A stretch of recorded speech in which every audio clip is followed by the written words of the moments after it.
How to use Truecaller's call recording feature for important calls. Hello everyone, welcome to another video. Today in this video, I will guide you on how to use Truecaller's call recording feature for important calls. So now let's get started.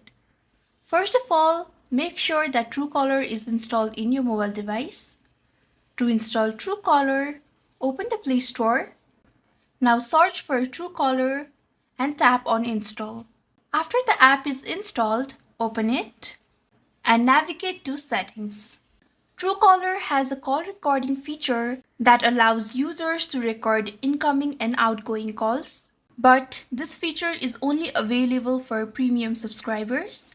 After you have navigated to Settings, scroll down to the call recording section and toggle the feature on. Once enabled, Truecaller will automatically record your calls when you make or receive them using the app.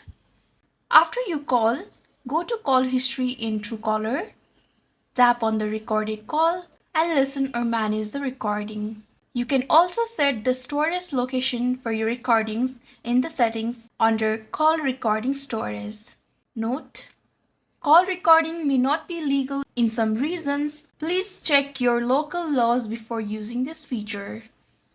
I hope you found this video helpful. Don't forget to like, share, and subscribe to our channel. Thank you so much for watching. See you in the next one.